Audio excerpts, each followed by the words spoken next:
While telling the stories of the retired police officers, protest is what we're about, and reports, that came like a hurricane upon the National Assembly gate yesterday, and of course, having a ripple effect across some states of the Federation, has given reason for us to really take this because it's in the eye of the storm, and discussing this, finding a way to bet some salvation toward it, as in how to find a lasting solution to the problems bedeviling our country, Nigeria, our only country.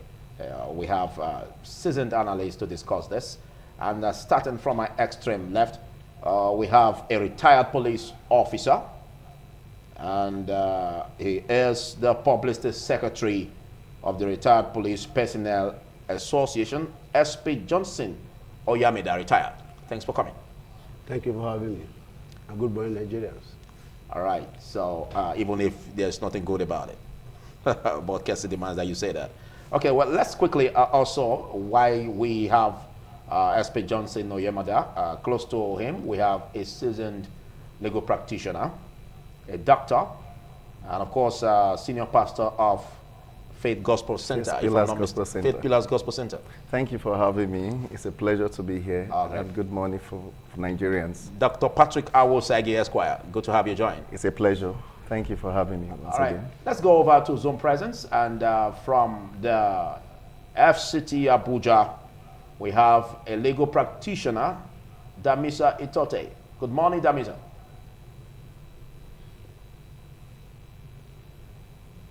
Can you hear me, Damisa? Good morning, Damisa. Can you hear me? Okay, while we wait for audio connectivity, let's quickly also join Ahmed Momodu, a political analyst from the United States, Texas, Austin. Good morning, Ahmed. The audio is, I can't hear anything. Can you hear me? Okay. Okay. Okay, good to have you join. Well, let's quickly hit the road.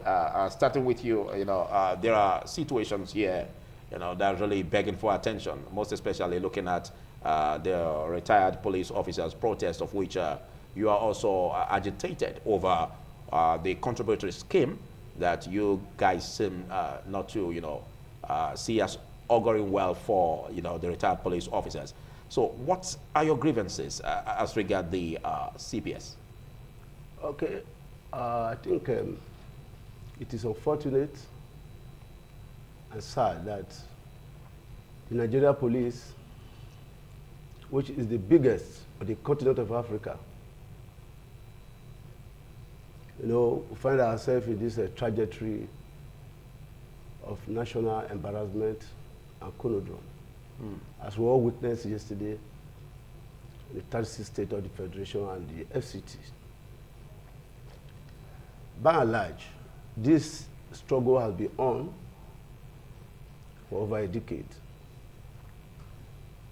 The retired police officers will be struggling to exit the CPS, that is the contributory pension scheme that was introduced during the Obasanjo regime in 2004. But before then, we have what they call defined benefit scheme, where after 35 years, you are paid your gratuity, and subsequently, on a monthly basis, you take home your pension. But as soon as that act was repealed, and we have the CPS, the workers, all the workers and all the security agencies were brought into this evil scheme. And what do you call it? Evil scheme. And we are now contributing, we are told that we'll be contributing 7.5%, while the federal government, we actually do the same thing. And at the end of 35 years, 50% of that money will be paid to you as lump sum, while the remaining 75% will be managed by PENCO. And it is being spreaded over for a period of 15 years. After 15 years, there will be no payment, you stop receiving your pension. But in the old defined benefit, your pension continues until the person passes away. Yeah. So by and large, we discover the military, the DSS, and other intelligence community, they pull out from the system because they discovered the system was not working and the system was impoverishing their personnel. Unfortunately and curiously, the police, the leadership of the police force decided to remain in the CPS, and they went ahead to set up the NPF pension scheme, where we discover that it's a criminal enterprise where their kids and their associates, they were managing this pension scheme to the detriment of the people who have worked for 35 years. What's the name of this scheme again? NPF pension scheme. Meaning? Nigeria Police Pension Scheme. They are responsible for managing our monthly pension. So, and we discovered that the Inspector General of Police, Deputy Inspector General of Police, and the AIG exited themselves from this scheme, leaving the Commissioner of Police to the last rank in the police to suffer this degradation. So this struggle has been on. We'll be fighting, and we're asking them to exit us so that we can be at the same par with the military, the intelligence community. And this has been the problem. And we have engaged in dialogue with the Inspector General of Police. There was a time, February this year, he called the retired officer to Jabi. We had a conference with him. And he gave us 2 options that he is making effort to ensure that from the rank of Assistant Commissioner of Police to CP, they'll be paid 100%, while CSP to Constable will pay 80%. And we also objected to that. If at all is making an arrangement, it should be across board, as is happening in the military. So our demand simply, we want exit from this contributory pension scheme, establishment of police pension board, just like the military, so that they can manage our pension. Thank you, SP Johnson. Well, a lot you said, and if we are to just oppose it with what the Inspector General of Police said, Betokon, he gave the fears that it may be difficult to exit the, scheme, but rather it's better to look at reforms on how to make it better. But this agitation has been on for over 10 years, about 11 years now. But again, we look at the address that the Inspector General of Police gave yesterday, and what do you make of the political undertone as regards that address, Patrick? Well, it's, there's always a way we do things around here. And when you are not feeling the heats, there's this nonchalance and this attitude of not taking it too personal in that regard. Like this idea of, let it not be I'm the one that is going to do this. You see, Egbetokun, by our standards, first and foremost, he's supposed not to be in the office, if I'm not mistaken. By now, he should be out of that office. So he's just there because of the leverage and the goodwill he has with the president. So a man like that, will not really have much to say. You will not be fighting the system that is funding you in regards for what I want to say. But again, we look at the police, as it were, for him to come up to talk about the difficulties associated with pulling out of that. I don't think it's all about the will to get it done. Yeah. I think that's just all. It's not about being, it's a difficult task for him. There's nothing difficult. You are not carrying, you just decide. I think that is basically what leaders should, have. Okay. When you are a leader, you are saddled with responsibility. People are under you. You look at them. Don't look at how they are faring. You have been, by weight of fate, or somehow you have climbed the top, the echelon. You've got into the peak. At the end of the day, the others that are behind, so to speak, you should fight for them. Be a genuine leader. Be one who is concerned, and really feel. I feel for the police. I really feel for them because, to a great extent, a lot have not been done for them. Let's be very honest. They have families. There are a lot of them are my friends. They know. Even as I'm talking now, they know. You know, they go through troubles. In the midst of trouble, I saw one night, one day. I was driving, and then he was actually. I was still saying, he's calling me barrister, barrister. You know, I was waiting now. You are not. He said, boy, the cold, they worry me. No. In the rain, it was cold. He can't stay back at home. So for this singular reason that these men are there, I think I'm not impressed with what the IGP said. I'm not impressed at all. Thank you. Well, let's get back to you. I'm afraid we may be having challenges with the audio, but I believe that by now we would have perfected that and you lend your voice to it. Barrister Damisa Itote from the FCT. You heard what the gentleman said, most especially even that of the retired police officer, the publicity secretary of the association in Edo State. Now, we literally see, you know, the issue about this scheme not giving proper attention. Now, we don't know what's happening. Whether there's a big man there that is politically motivating, you know, this challenge where they are not getting attention as regards their contributions to the scheme. Why can't this be addressed? I also want to see the legal perspective, the legal obligation, for instance, of the IGP saying that this scheme has been on, and for these agitations to be on for about 11 years, they are not able to exit the scheme. Can you tell us, you know, what could be the legal interpretation to this as regards what the IGP said? Damisa. Absolutely. Damisa, it will take me.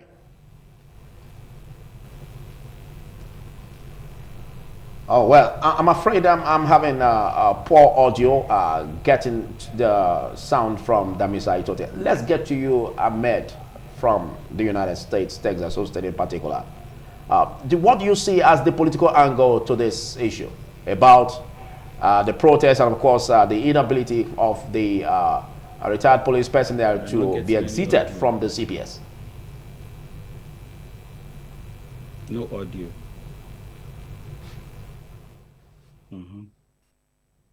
Well, I'm afraid we're having issues on this, but well, we're going to be taking a short break, after which we'll continue on this discussion. Do stay. We sincerely apologize for the poor audio as regards the presence of my guests on Zoom, but that has been rectified now. So let's get back to you, Damisa Itote. Let's look at the legal angle, the legal perspective of this. Now, the retired police personnel are crying out that they want to be exited from the scheme that seem not to be responding to them the way it should. And these agitations has been on from 2014 till now, which is about 11 years. But they seem not to, you know, the government seems not to be giving attention to it, or the big man in quote seems not to be relenting in terms of giving a break or, you know, help to salvage the situation or ameliorate the plight of those who have contributed to this scheme. So from the legal perspective, how do you see the statement credited to the IGP that has been a challenge for them to exit, but rather they should rather seek reforms on the scheme? What's your take on this from the legal perspective? Okay, thank you very much, Mr. Philip. Good morning, Edo people. Good morning. Can you hear me? Yeah, I can hear you. I can hear you. I can hear you. Okay. Did you get my question? I did. I got your question, and I was making my preliminary remarks. Though largely I didn't get Mr. Ojekere's. I couldn't hear him properly due to the poor audio system. But of course, I got your question. Look, Mr. Philip, those who are not trained in social construct, we rise to challenge social construct. Those who are not trained in democratic ethos, in democratic values, we challenge democratic values. Those who are also not trained in civility, why in service, we rise to challenge civility. That's exactly what we are saying today. After over 11 years, the chicken has come home to roost. So we are beginning to realize that the retired police officer can challenge the system. And that was what they did collectively across Nigeria yesterday. And it's a welcome development. And those in the service should be very grateful to the National Union of Retired Police Officers who took it upon themselves to say, look, enough is enough. Let us get an amendment to the act. Let us get a reformation of the system so that things can go well for them. Look, I had an opportunity of coincidentally making a presentation on this very issue sometime May 23rd or 24th this year, 2025. And when I investigated, when I did that research, it was mind-boggling. The situation, the things that happened from 2008 up until when President Jonathan set up the Presidential Task Force on police pension fraud, headed by Abdurrashid Mena, if you remember. Unfortunately, the Abdurrashid Mena Committee or Task Force also got involved in fraud. You knew what happened. A prominent civil servant, I think it's the cadre of a director, Mr. John Yakubu Yusuf, was charged to court for embezzling about 20 billion naira or 24 billion naira, if I recall very well. Guess what? The High Court of the FCT handed him a fine of 750,000 naira, and he was asked to go home. He was convicted with an option of fine of 750,000 naira. So that is just the genesis of this whole issue. But of course, EFCC appealed, and he got a 6-year jail term and the refund of about 22 billion naira. So that is the issue. So I welcome what the IGP said, that they cannot amend, but rather they should try to reform. But I beg to differ. That look, laws are made for man or for men. If the police, if the Nigerian police is not interested in the CPS, in the contributory measure scheme, of course they should be removed and be made to place at par with other paramilitary or the military agencies. In the military, they manage a pension fund by himself. So you will never hear a complaint because there is a military pension board headed by a serving military officer, manned by military personnel. Why is the case of the police different? When you have civil servants manning the pension of police officers or retired police officers. So I think we should, all of us collectively rise to say, if people are saying, look, I am not interested in the CPS, establish a board, establish a scheme where we man our things by ourselves. We should give it to them. The National Assembly should be made to amend the act to accommodate the views of the Nigerian police officers so that they will be able to meet the biogenic needs. Because the retired officer take home pay after 35 years of service. Sometimes you hear people go with about 3.5 million naira, 1.4 million naira. So what after 35 years of service? And you think these people who are in service will diligently serve us?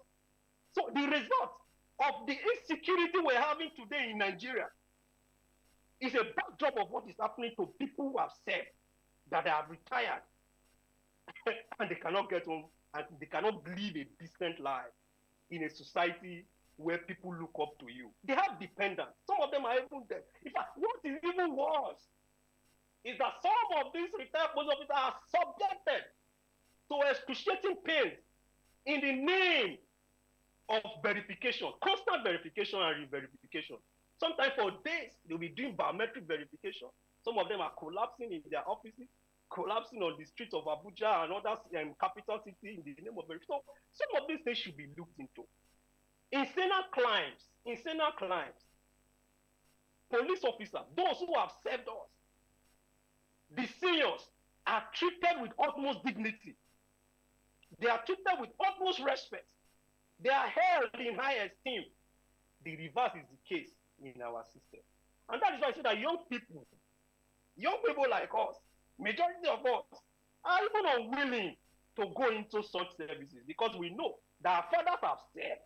I attended a military secondary school. You see that people have served.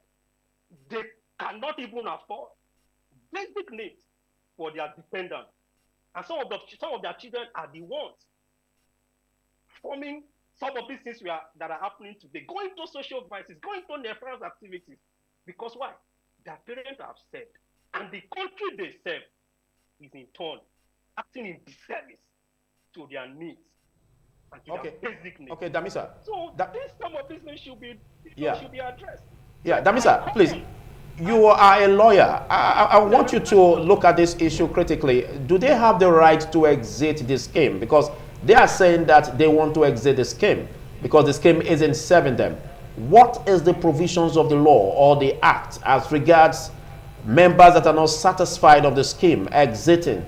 And outside that, what is also, the legal perspective in addressing issues like this within the scheme to see if there are anomalies or sharp practices?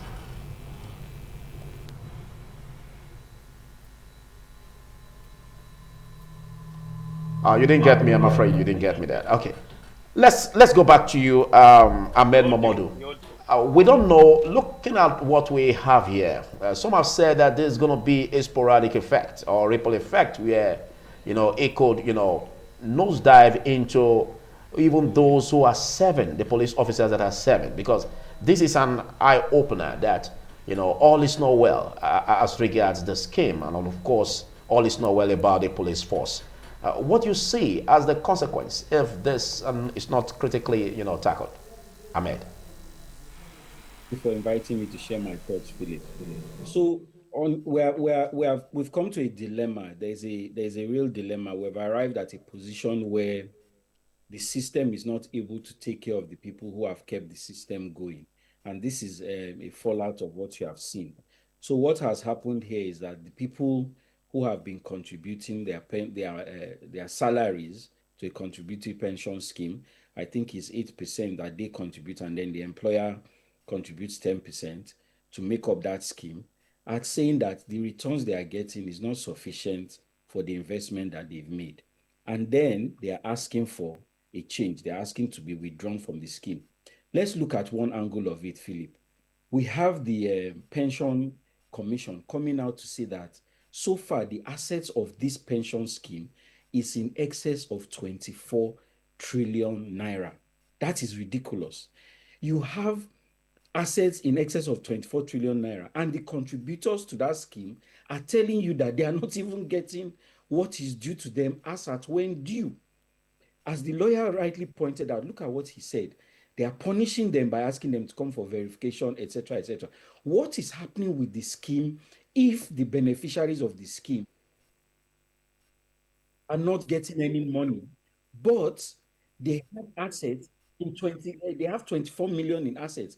This doesn't make any sense. So first of all, we need to ask ourselves that what is the primary reason for this scheme? Is it serving the purpose of which it is meant? And if it is not, why is it doing so? Another aspect we need to be looking at is what is the standard population of policemen supposed to be guarding a population of Nigerians, for example. By the UN standard, I think is in the region of 20-1.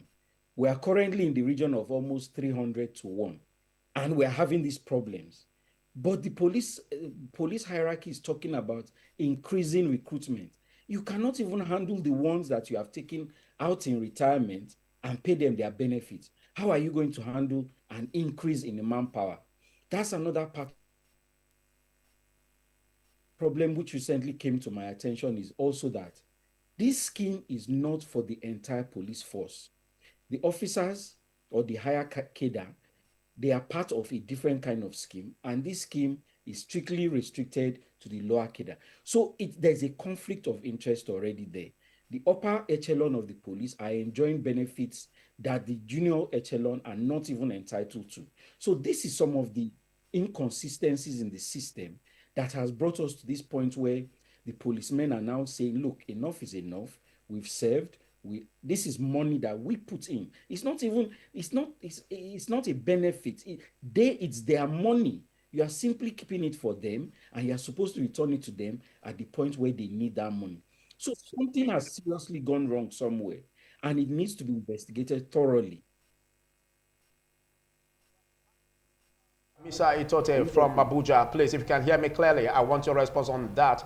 How can this be addressed legally, being that the members of the scheme are saying that they want out What does the provision of the law say as regards that?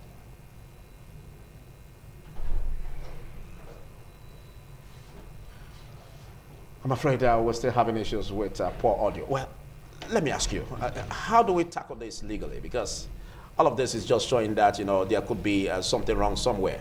What does the provision of the law say in that respect, most especially when members are not satisfied about it? It's a simple principle. It's all about you're wrong, or what is wrong, what is wrong, what you don't accept. We have rights to protest. We have rights to litigation. You can file an action in court. So it's not to know what provision specifically, so to say. What is not good? There are laws, scattered laws around that you could decide to use. The police could come together, those that are agitated, they get through their legal, there are also lawyers among them, you know. Yeah. There are lawyers among them that served in the legal departments, and they should put their head together. How you approach the matter. If you go to court and they tell you, okay, on grounds of this and that, court guides you. So your rights have been hampered upon. This is what you ventilate your grievances. Pen it down in an application to court. Okay. Choose the courts. Police is not. You are not talking about the Nigerian police now. You are look at us. You know, when you are not taking the police to court per se, we are addressing an issue. There are different ways you attack it or you address it. Looking at a situation like this, I'm seeing like the higher police officers, the top in the echelon, they are happy with it because it doesn't affect them. They have their scheme. They are not affected by this. So if they are not affected, so those that it's affecting, they are the ones that should fight because you will expect them to join you. So you come together and put yourself together and then go to court. Even if the court strikes out the case and they say, okay, for want of this or that or for this or that, court will be court. You have gone out. All right. You just keep moving. Don't wait until there's an appropriate particular way to go to court. What I mean to say is that if my right is being trampled upon, if I'm not benefited, do I have fundamental rights in Nigeria? We all have fundamental rights. Okay, I don't agree to this. Like what they usually do, I don't want to mention one of those government agencies, they will not tell you, your bill is XYZ. And the only way I've always fought them in court is that I never signed an agreement with you. I need to agree on what I'm to pay.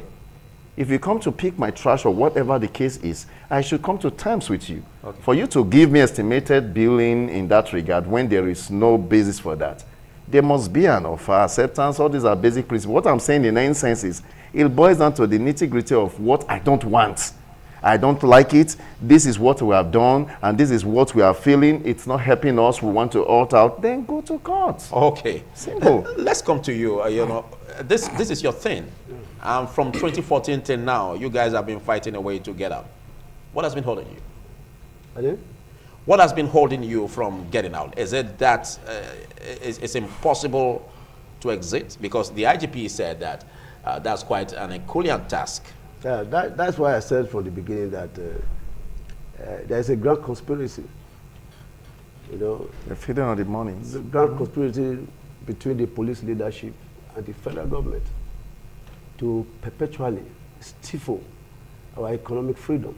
Are you saying that it's instituted on the act?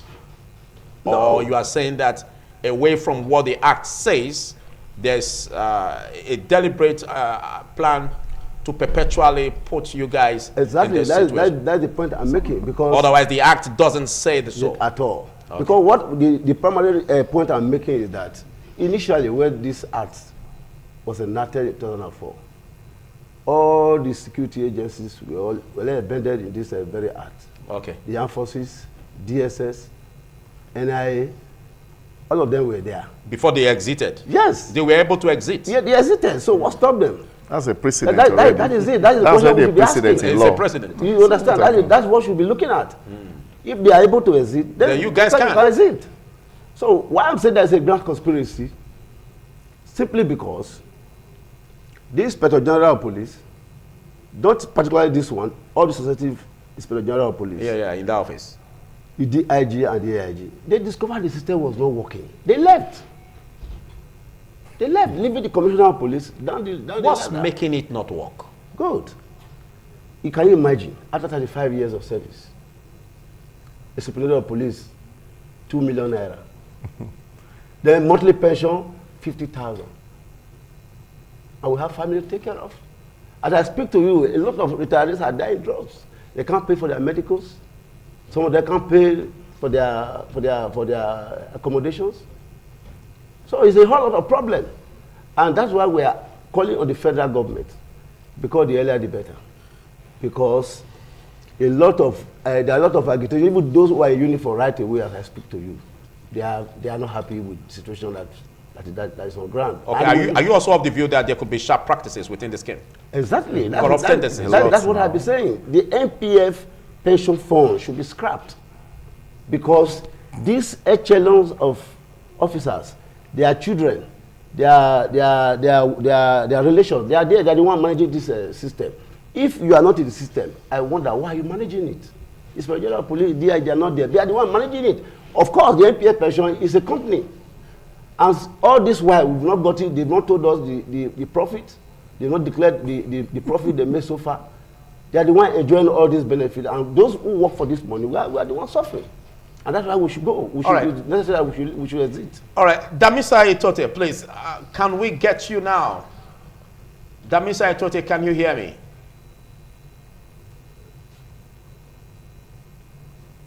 Okay, well, let's come to you, Ahmed. Now, we want to see an end to this whole saga, but like they say, you know, it's always unending, the stories that emanate from the country Nigeria as regards finding a lasting solution to this. What do you see as the way forward, Ahmed?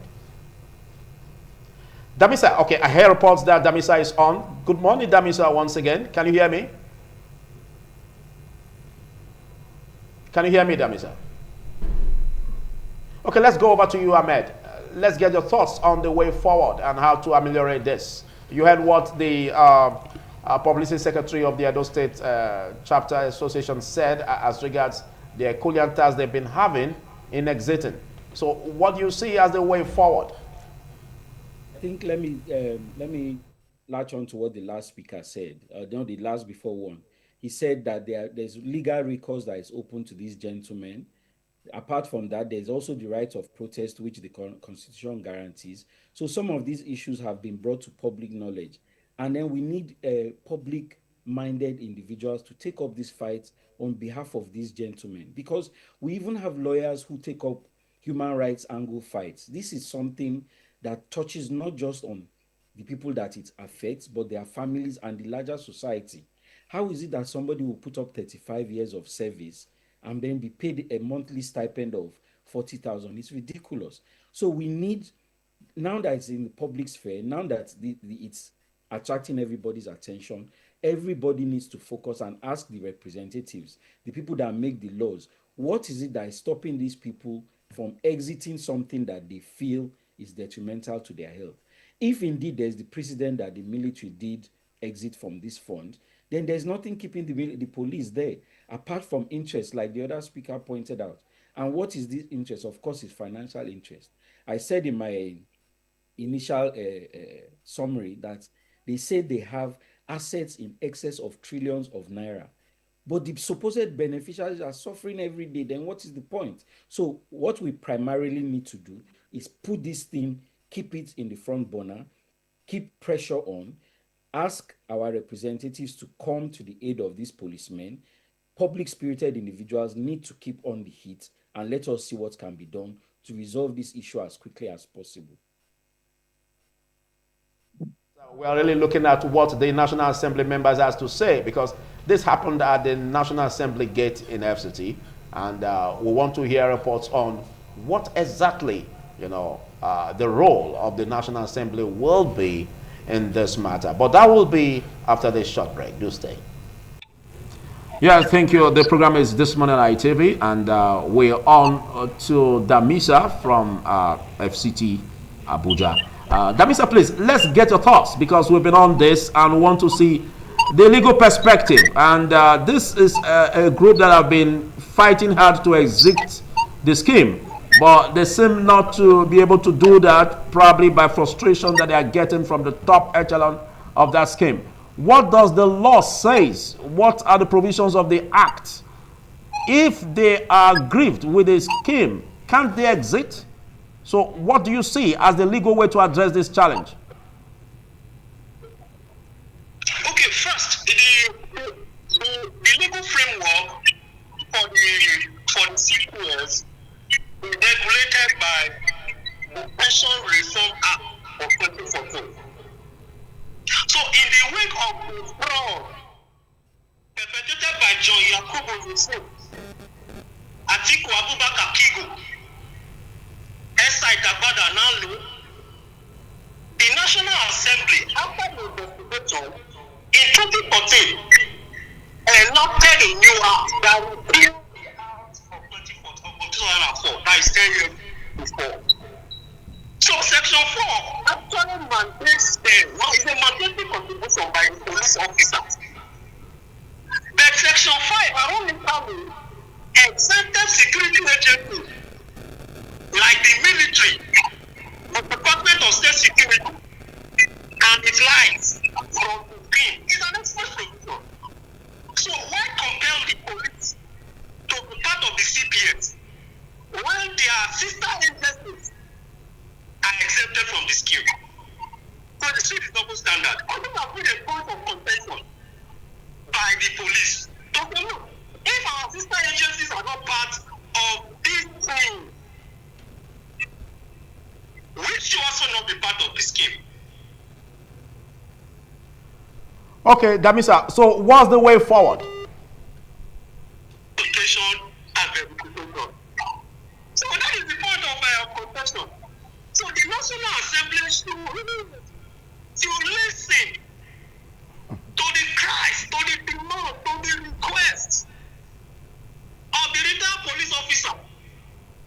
They are pleading, passionately pleading, and we are joining them to beg and to demand that the Pension Reform Act of 2014 should be amended to exclude the police officers or the police or the Nigerian police as it were.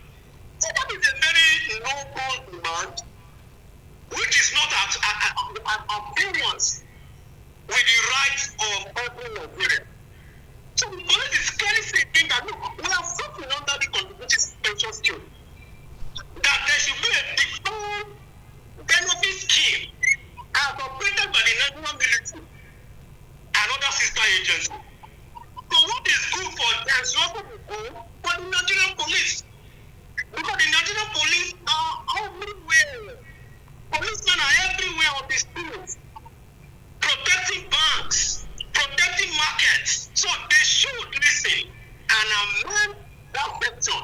So they should include the Nigerian police under Section 5, Sub 1 of the Police Reform Act of 2014.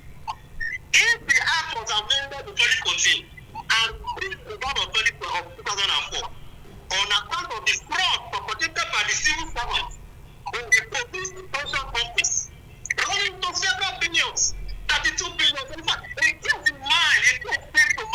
my mind very recently now. Why I was going to start on this, that the pension scheme that requires the payment of close 3.5 billion, guess what was withdrawn? 32 billion was withdrawn from the account. Wow.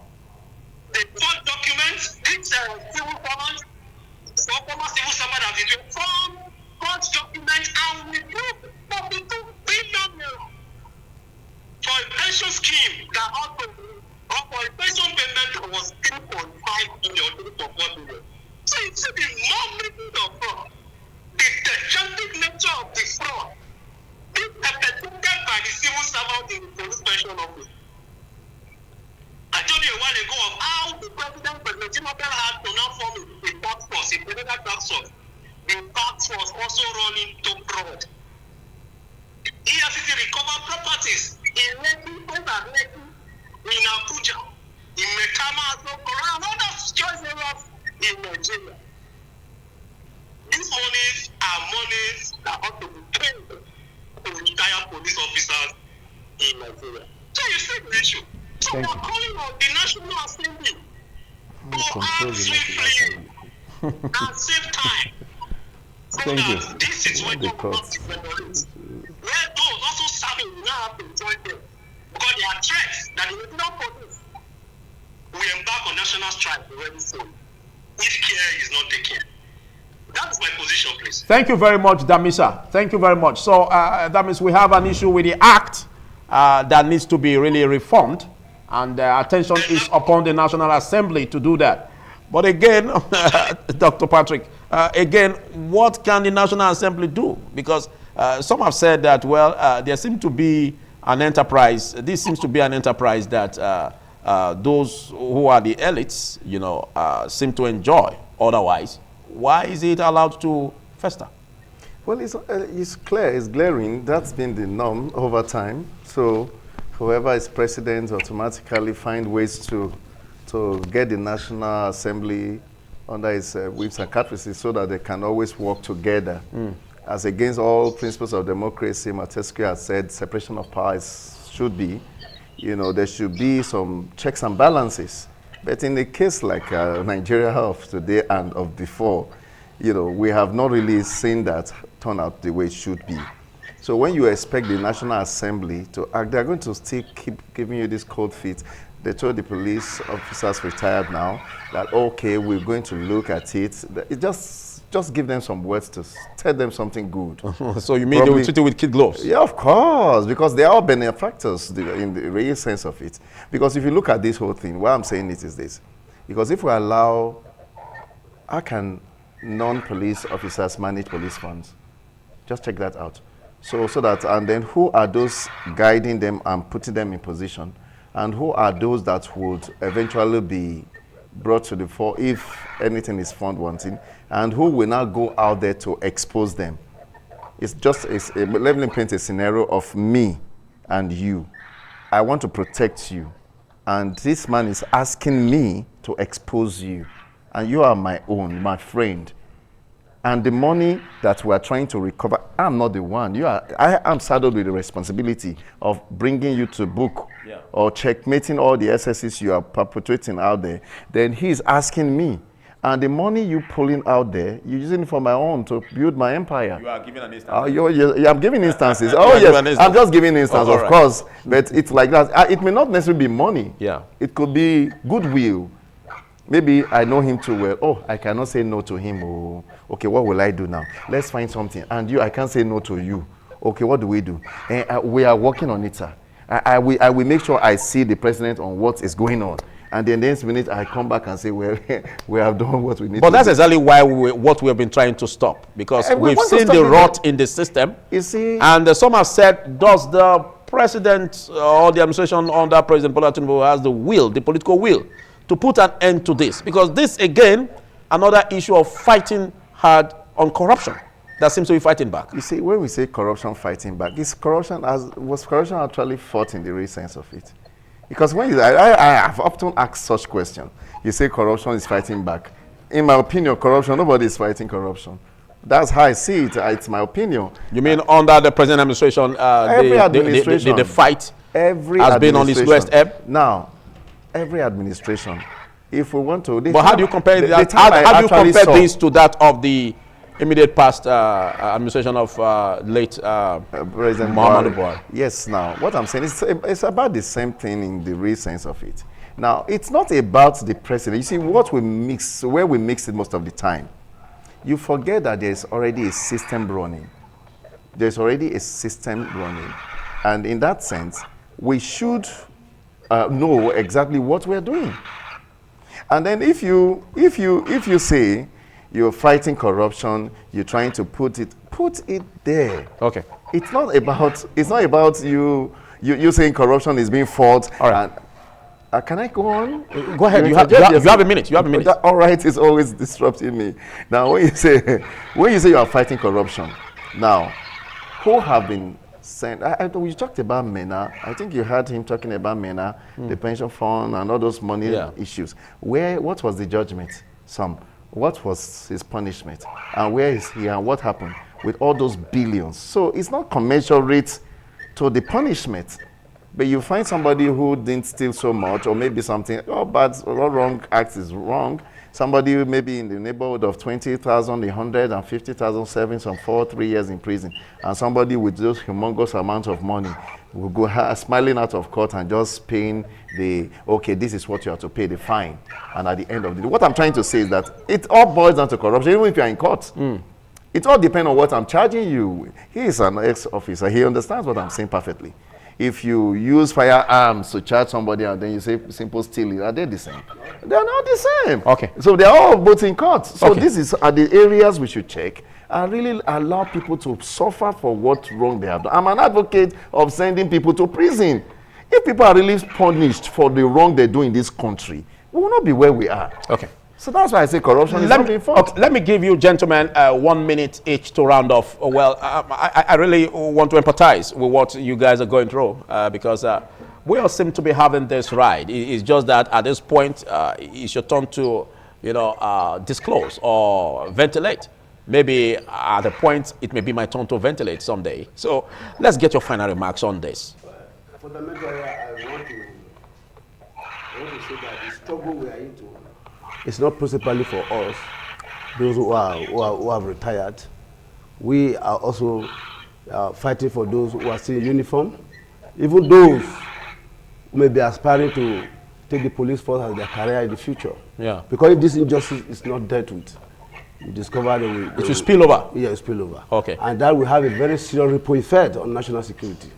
So we're calling on the President of the Federal Republic of Nigeria, to use his magnanimity and his political will to ensure that the Nigeria police force, especially the retirees of that contributory pension scheme, are exempted from the system. All right, thank you, SP Johnson Oyameda, retired. Thank you, sir. The Publicity Secretary of Retired Police Personnel Association, Edo State Chapter. Thank you very much for having me. All right, let's get to you, Ahmed. Your final remarks in 1 minute.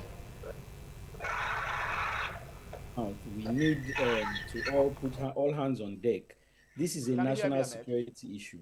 If the people who are currently in service are witnessing how the people who are out of service are being treated, I mean, what is the impetus to give their best? Why would they be motivated to do anything less than what is more than what is necessary to just get by and get into retirement? Now, it also leads to why we are battling corruption. Look at how the people who are retired are being treated. And then why wouldn't they accumulate as much as they can before they enter that same situation? So we need to appeal to everybody of goodwill. We need to appeal to both houses of the National Assembly because they have oversight functions over the police and so on and so forth. So they need to come quickly to the aid of these people and give them respite, not just in words, but also in action. And we also appeal to the president to look into this matter as quickly as possible and have it resolved.